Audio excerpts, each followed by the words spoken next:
surface I hear voices. Just keep on pushing me down, trying to get to heaven, but it's all hell. And every day I wake up, I still wonder if I'm dead or alive. 6 feet deep, deep six, sitting in the middle of heaven and hell. And every day I wake up, I still wonder if I'm dead or alive.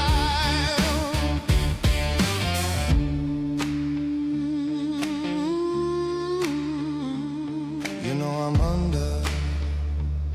undercover, underground.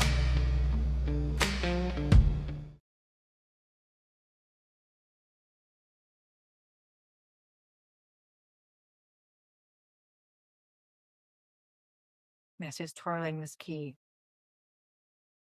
She goes, just like, well, this gets weirder by the second. Sleep well?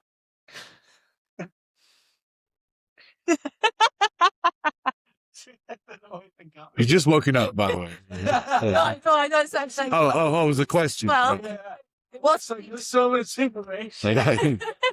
Good night. It's like, bye? it's like 9 a.m. Okay, let me rephrase that. Sleep well? How did one sleep? Just quite extensively not awake. As if he was standing, he is breathing, but he is not awake. But he's just kind of like bleary-eyed and just kind of listening. I got half ear to and just goes, and then looks over the door where Onyx left, and just goes, "Why did you always leave us alone?" And then that's as much as I can handle right now. Ruby's gonna turn around and look for some coffee and make some coffee for everyone. You? Scribbler. As if to say, scribbles. Yeah. Scribbles.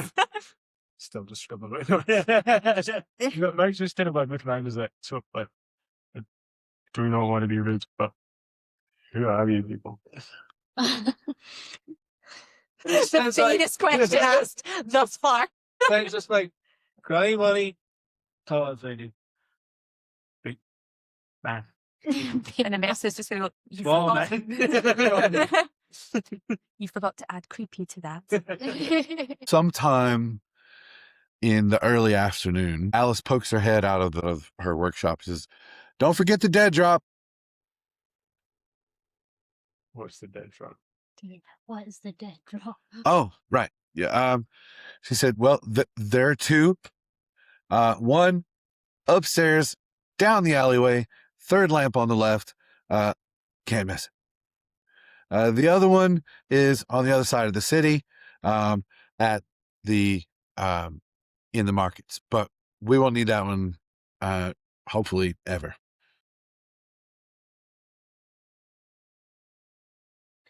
Okay. Right. In that case, I think we need to go and see the dead drop. I think so. Alice, would you care to tell us the way out of here? Sure. And she just points to the door, the same one that you saw Onyx leave through previously. It's just a large, kind of green, heavy wooden door, paint peeling from the back of it. Mesa turned to Stenny and say, "Well, little one, you seem to like going first. After you." So as you leave that green door, again, it almost instantly turns into a stairwell. And about halfway up, there is another door, which says stage door on the right. And then it continues up maybe another 5 steps or so. And you can see daylight from underneath the side door there. Which door do you choose? We need to get to the alleyway. So you do kind of exit out into what's very clearly an alleyway, and it's just sort of zigzags of brick. It's a very tight closeway, but along the closeway, there are what looks to be lanterns with blue flame inside. And just as Alice said, about the third one down, I won't even make you roll for it. Down at the base, there's a brick. Once removed, there's a small missive inside, put back. Okay. It is sealed with what looks to be a sun with a crescent moon on the inside.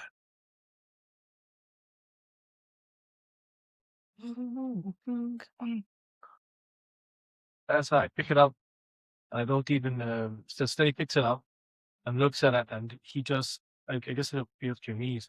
After Max says, he bashes against his knees and says, "Hey, you look like you like reading." I take it off him and go, "Guys, I'm not sure. Can you?" I open up the message, see what's inside. Hey, look. So you're opening it here. So as you open this missive, it looks to be similar to like Braille. It just looks like a lot of dots and raises on the paper. Doesn't appear to be in any kind of shape or language that you recognize. This lamp is almost near the edge of the closeway as well, and it is kind of mid-morning, music leaking through brickwork already, laughter echoing down the alleyway. The alley itself is quite dark, far too narrow for any daylight to really penetrate that. There's a smell of hot wax, cheap wine, perfume, rain-soaked velvet hanging thick in the air, and the buildings lean inward here, as if they're eager to watch each other perform. Balconies nearly touching overhead, draped with laundry, banners, discarded costumes from 100 forgotten productions, ever-burning lamps like the ones you saw earlier, lining the streets at ankle height. Okay, so true footlights, casting upward shadows that make everyone look half heroic, half monstrous. Everyone's face is kind of lit from below, and every smile that you see, while people look pleasant, it seems rehearsed. Posters plastering the walls in thick layers that they become their own architecture, right? So there's conventional kind of style to them where they're stacking one on top of the other to give the walls themselves texture, adding into that kind of closed-in feeling. Tragedies, comedies, operas, moral plays. Some advertise shows that closed decades ago. Others list performances that haven't even happened yet. Ink bleeds when it rains, so they're all kind of weepy, turning the titles into abstract prophecies. You pass taverns where actors and artisans argue about truth while seemingly lying to each other expertly, cafes where poets trade metaphors, and side streets where masked figures rehearse speeches meant for no audience. A violin cries somewhere above you, a chorus laughs somewhere below. No one looks twice at any of you. This is a place where you can be anyone or anything, and you get the feeling that no one is what they seem. Costumes are a currency in the footlights. A beggar might be a duke between scenes. A noble might scrub floors for an applause. Identity here is flexible, provisional. Something that you put on for the night and shed before dawn, if you're lucky. Theaters cluster shoulder to shoulder like rival gods, their marquees flickering and humming, powered by mechanisms that no one remembers installing. Some glow gold color, others burn violet or sickly green. One has no sign at all, only a long queue of people at 9 a.m. waiting patiently for a show that may never begin, as there are no times or anything listed in front. They just seem to be waiting. Every alleyway has its name, every name a rumor to go along with it. The cobblestone, slick with wax and rain, polished smooth by decades of hurried feet. If you listen carefully, you can hear echoes beneath them, applause that doesn't quite belong to the present. Just seems to be ever bouncing from wall to wall. But also, you notice that this is a place where people live. You know, there are a number of businesses and shops which are adjacent to theater, to spectacle, but it might be different groups of artisans. It might be a warehouse full of tools and supplies and materials. That this is the place where people come to be entertained in the evening, but during the day, people do work and live here. So there are groups of children playing. There are elderly people kind of making their way about, picking vegetables from local carts and things like that. Above it, banners stretch from building to building, catching the lamplight, masks split down the middle, comedy and tragedy sharing the same grin. The wind makes them bow again and again, as if the district itself is taking a curtain call. This is where secrets come to be spoken safely. This is where lies are refined into art. This is where spies disappear into crowds of performers who are already pretending to be someone else. And somewhere in the middle, unassuming, respected, almost boring, stands the Gilded Mask Theater. Its doors open, its lights warm, its stage waiting. The footlights do not judge you, but they do not welcome you either.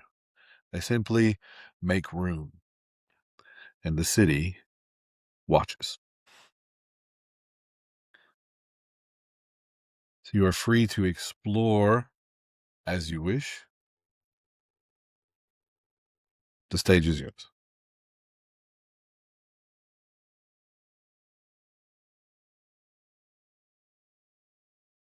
I think I'd like to go back on a stage door. When we were coming up the stairs, I was quite fascinated by it and kind of wanted to leave the others, but decided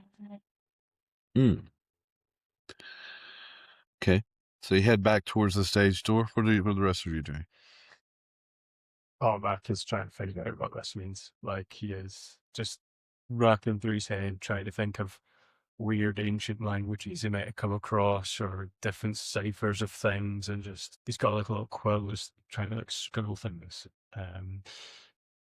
If he has the time, no, assuming that this might take all that time to do, he would like to try and cast comprehend languages as like ritual spell, just using markings on the actual sheet itself. Okay.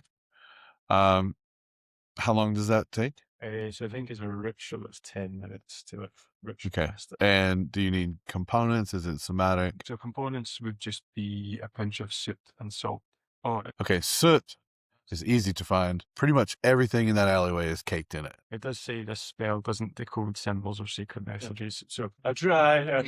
Just cannot comprehend them as means. Well, the Messia is she's fascinated by this place. She feels really drawn to it. And she's kind of, as we've been kind of walking along, as we've been kind of taking in the sights, she's been kind of doing this really weird thing with her face where she's kind of like almost practicing a big sort of grin, like looking at the faces and then grinning. And the Messia she's feeling not quite dressed for the occasion, and she would like, if possible, to try and acquire a costume of sorts. Okay. So from the costume room of the theater or from somewhere else? Anywhere. I suppose well, actually, the mess is going to turn to you. I feel like I'm not quite dressed right. I need a costume. You want to go back, right? Perhaps we could go together, raid the costume room. yes, bestie. Let's get dressed. I'd like to head back with her to go and raid the costume room. Okay. Mm-hmm. So when I notice that he's having trouble with reading the cipher, Spenny's got a huge look of satisfaction on his face. But besides, he decides to walk away, just kind of like semi-stares and that the entire time while he's struggling. But I decided also back to the mask, but I'm going back to see the stuff that Alice has built. That sense of curiosity that he just can't quite. He's no longer tinkerer, but he's constantly obsessed with seeing things. He wants to know what they do. So, almost compelled to go back more than want to go back. It's sort of that sense of like, I have to know what that thing is. And because there's a room full of stuff I don't know what they are, I feel like I need. So basically go back to Tabletop, Alice, the workshop, and just ask questions and lawyer, basically. Okay. And I think the Messier would turn round to you and say, if anyone could probably tell us what this means, it's Probably Alice. Sure. Yeah, I suppose it would definitely. She knew about the dead drops, so hopefully she'll be able to help us out. Or she could build us a machine that could decode it. She might have something. Okay. As long as I don't need to speak to Alex. All right. So you're all heading back down, right? Right. So as you walking back down the alley towards where you exited or thought you exited, you don't see a door in this alley. It is caked and covered with posters from different shows. This is kind of the junk keeper from the labyrinth. Like it's just like it is just piled and piled horizontally out from the wall. And you kind of tear a few down, or you know, looking for roughly where you thought, you're counting the lamplights back down. I mean, you were just here 5 minutes ago, but you don't see any obvious sign of an entryway from the alley. You saw the front entrance of the theater back up on the street, but you don't see a side entrance here.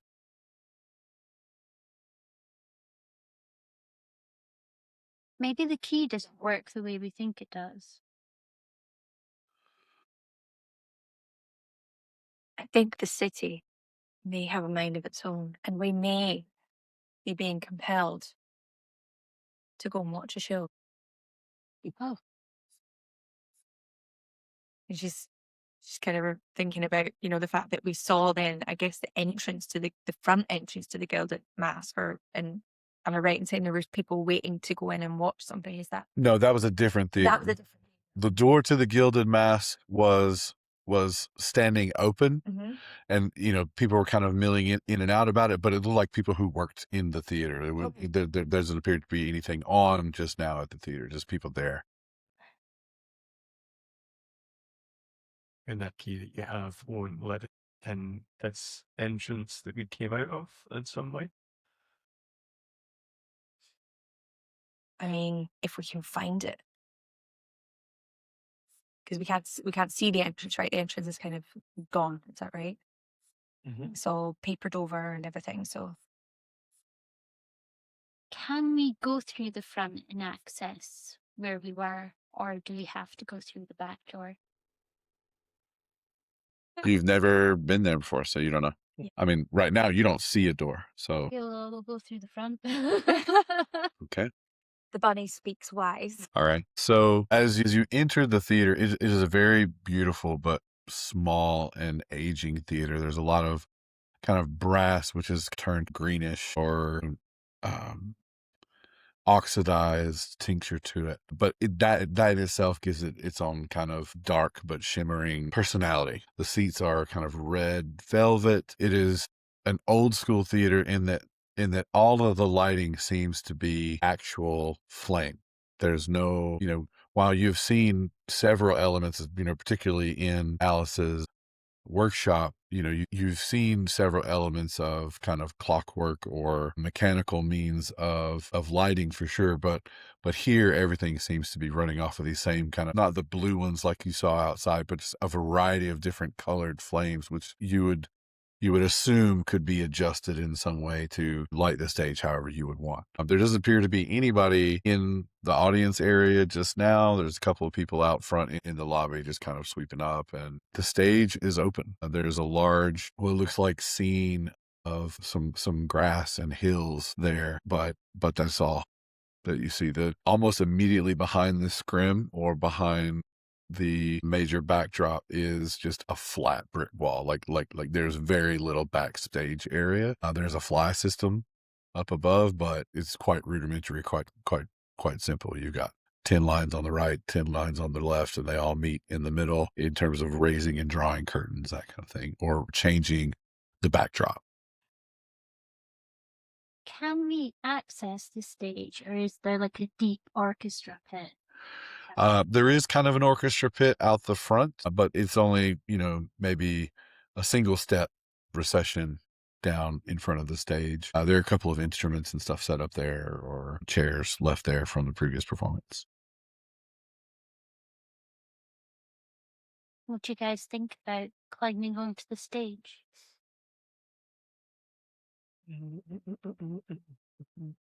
Could you an investigation anyway to the back area? Into the back area behind the stage. Yeah, so when you look back there's just flat brick wall. I kind of attempt the other three. Stunning is just. I'm back to feeling confused again. Might be on our own with this one. And I'd come up to all three and call. Let's go into the city. Right. So as you're coming back out onto the stage, looking center stage, you do see above the balcony area, you do see a large mechanical looking spotlight and a door there, which looks like it goes, you would think a set of stairs down to the main lobby. Ruby's feeling really compelled to get onto the stage. I don't know if it's her performance pass. Something is just telling her I need to get onto this way. Okay, you're on the stage. Okay. I'm looking around. Is there anything different about this stage? Roll an investigation, a d20 plus intelligence, I think, or is it wisdom? Yeah. Intelligence. Either one, whichever's higher. I have 1 wisdom. Which Yeah, I would say for you, it would certainly be wisdom. If so, add a +1 to it, whatever you roll. 8, 9. That's 18. Oh, it's 8. So you get 19. You were So- Well, I didn't have intelligence there. Who has the key? Me. Okay. All right. As you're looking around, you do notice that when Nemesia passes the backdrop, there are certain points on the backdrop which seem to illuminate. Oh, interesting. Okay, then I'm going to say, Nemesia, come, quick, look at this, and get her to stand where I am and go to where Nemesia was so that she can see what I just saw. Okay. When you swap places, the light fades and you do not see anything on the backdrop. Oh no. So I'm going to ask you, did you see it? This is a good question. Did I notice it? You did not see I didn't see anything anything. from her previous vantage Mhm. point. You don't see anything on. What on earth are you talking about? It lights up. When you passed it, there's lights. You didn't see it. I'm certain. I saw something. There's something about this brooch. It's important.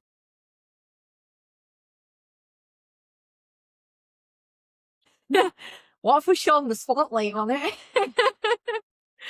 Just I love attention. Get that spotlight out.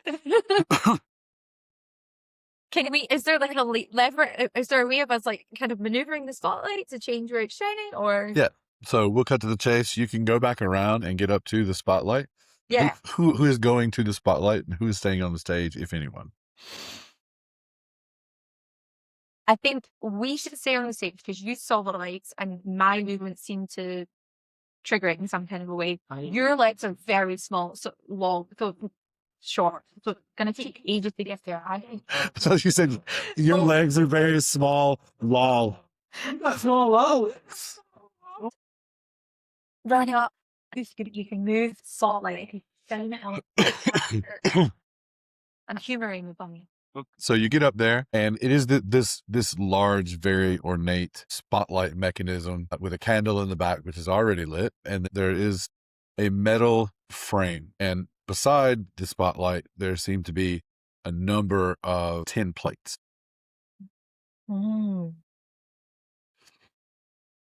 These tin plates look like anything that I've come across before. Okay. God damn it! Okay. So that you can tell on these 10 plates, they're just like loads of random shapes. There's probably 20 or 30 of them in the box. There just seems, some are kind of, there's a half circle and then the opposite half circle and then a triangle and a larger triangle, and just pretty much every shape and configuration that you could think of, there is a tin cut out for it in this box. And then the shape, is there like how I can move the light around? Yep. Yeah. I will take hold of the light and I'll point it down towards the bunny. Okay, so you don't actually see the spotlight on the stage as you're doing it. You look to the side and there is a large lever. When you pull that lever, then the spotlight comes up.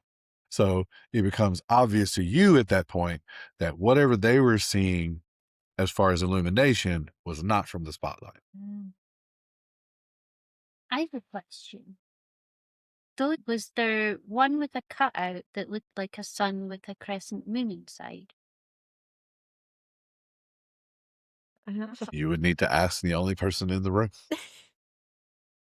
I can have a look. Oh, but look! You recognize that how they're meant to be used because the shapes are in different places on the tin of each one.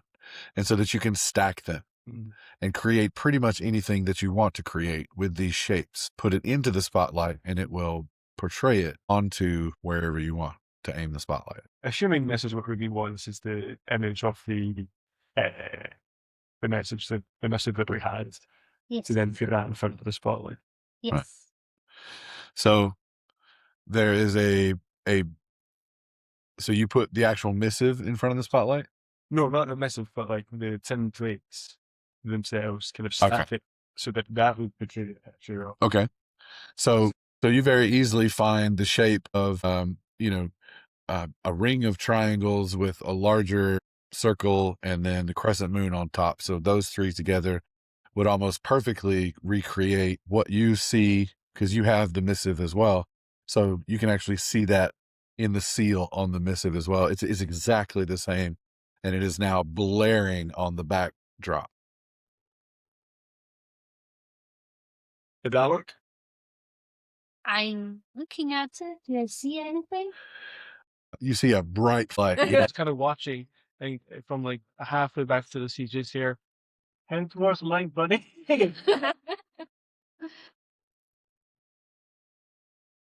Okay. The shape of these tin plates go over the light. The missive itself be in like the same kind of size and shape that if you could put it in front of the spotlight.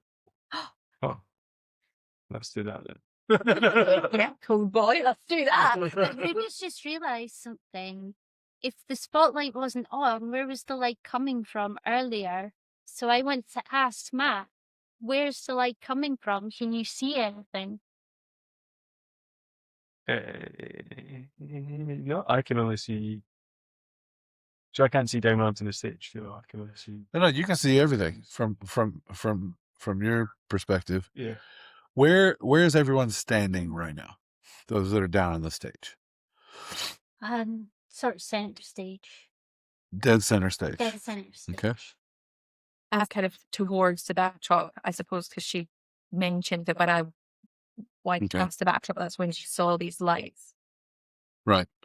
So as she's moving towards the backdrop, you do see these hints of some glowing shapes towards the center of the backdrop. The way the message walking, does that correlate in any way to the sigil it would make?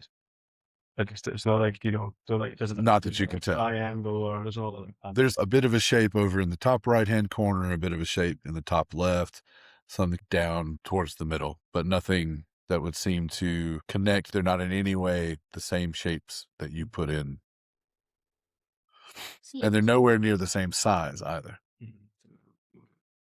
If Matt can see it too, it's not that there's something different about me being able to see it. It must be Nemesia that's activating it. Nemesia's wondering if, because she does have a key, why didn't you make the shape of a door? Yes. Roll an intelligence check for me. Are you going to attempt to create the just door? trying to make it go. As you do that, have you ever operated a spotlight before? There are 3 handles on the left. Okay. One to open the shutter to release the light. And then there are 2 more which seem to work in unison with one another to either shrink or expand Okay. the image. Yeah. Okay. But yeah, so you create a door. I would.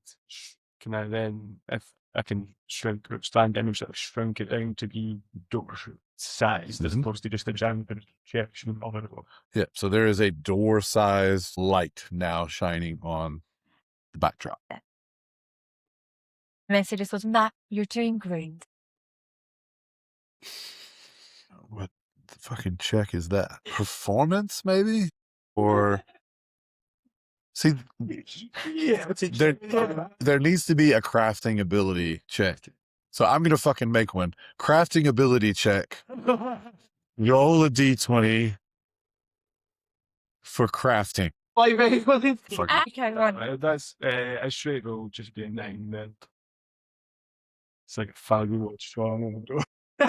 Okay, so you're able to make what you think of as a keyhole shape, a circle on the top with a bell on the bottom, but that you'd be able to make different shapes of keyhole if you needed to. The wonderful keyhole I've made for you. I think it's Okay, so there is a giant door-sized keyhole on the stage. a little bit more. I think that's as low as it goes. Right, so you bring it down. It is roughly keyhole site, center stage. Then I will take the key. Mhm. If I kind of move some, I'm guessing no more of these sort of like lights or whatever appear. If I even touch the key. Is there anything? Okay, as you bring the key forward, you see the same shapes that would make the keyhole. Part of it is up on the top left, part of it is on the top right, and part of it is down to the left, but not on the keyhole itself. Do you get the feeling that you're being really dumb? Top right, top. And if I reach up for them, Uh-huh. are they within my arm's reach? Yeah, so the one down towards the bottom, it looks like a long stick, and backwards on the stick it says the word dreams, as if you would have held it up to a mirror. Okay. And so if I put my hand on it, can I like manipulate it in any sort of way, move it or something? It does. I mean, the backdrop pushes, it's just canvas. Okay, because this key does say dream on it. So it's one of those situations. It's like we could have just gone down a rabbit hole. What if they stick the key in the bottom right corner? Will that make something?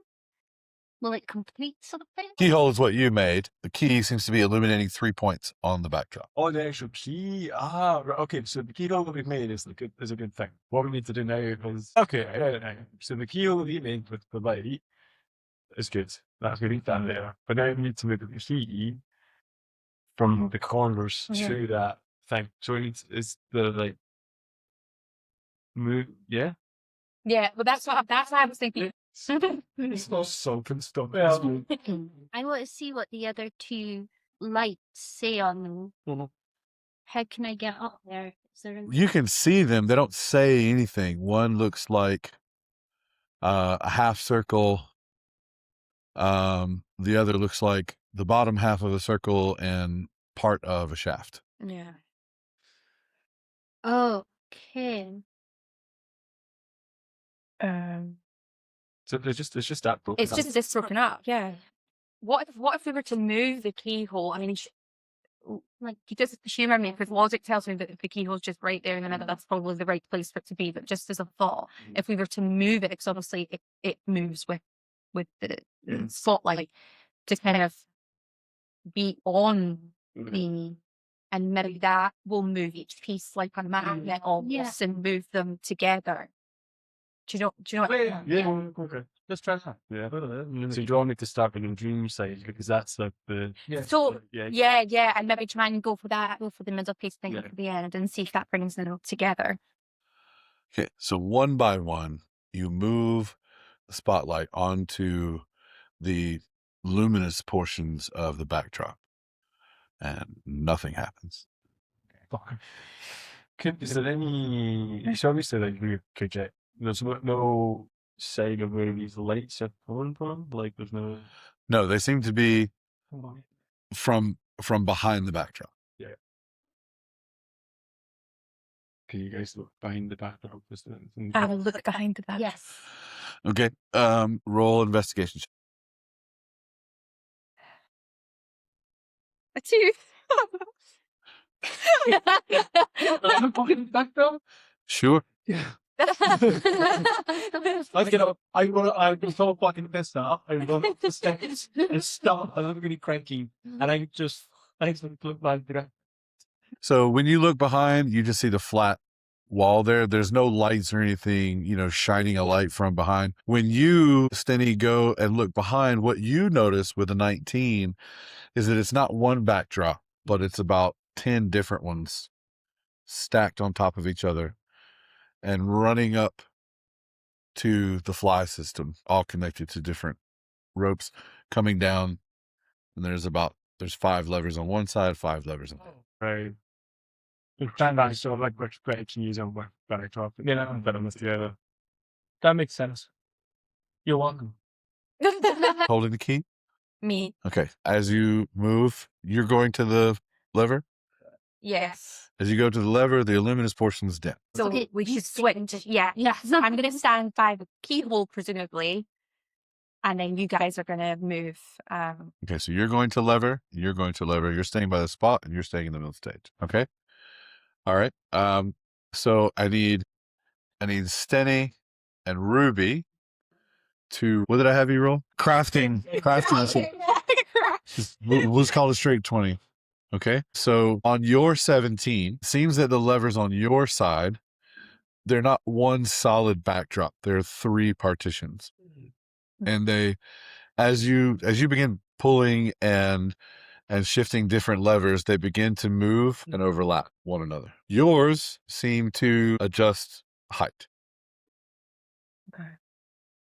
And so now the 3 luminous portions, while not focused in the center, are in different locations than what they were previously. Okay. That is what the first 2 levers do on your side. There are 3 more. You have used all 5 of your levers. Okay. So the other 2 kind of do the same thing in that you're able to make 2 of the symbols stack on top of one another and then eventually bring the other one closer. So you figured that out and you have 1 lever left and it is stationary in the center, is larger than all the rest. Can we move or do we have to hold these levers? Can we go to the center? Okay. So you're going to pull the lever. Oh. Okay. So as you pull the lever down, the entirety of the backdrop system begins moving slowly over a pulley mechanism at the top and then a stabilization bar at the bottom. And so it begins changing through different scenes. You started on what looked to be an open valley, and then you go to a nighttime waterside scene. And you go through about a half dozen more. There is an ornate tea room.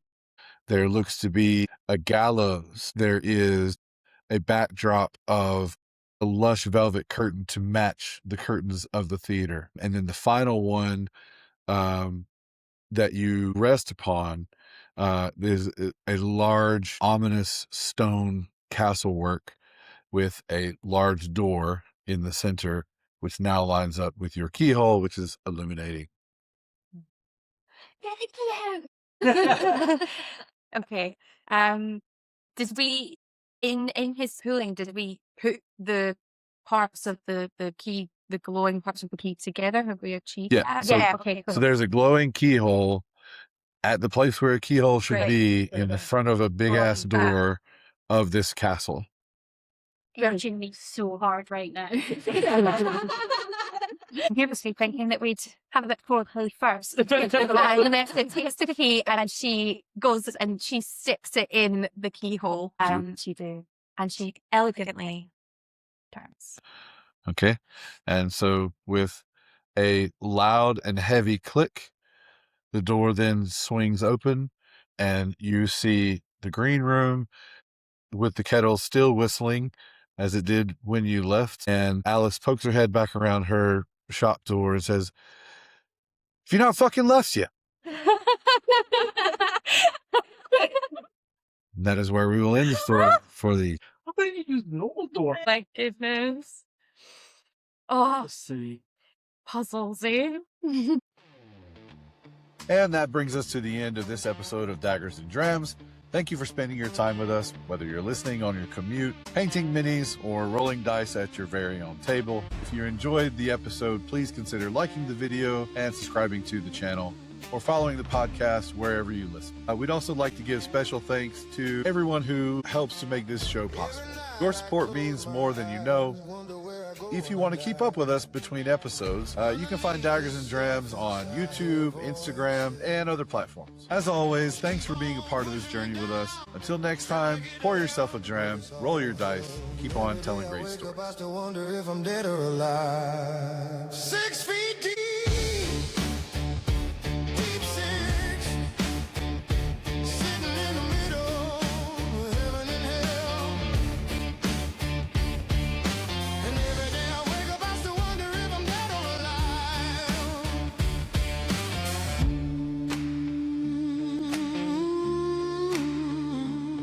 You know I'm undercover.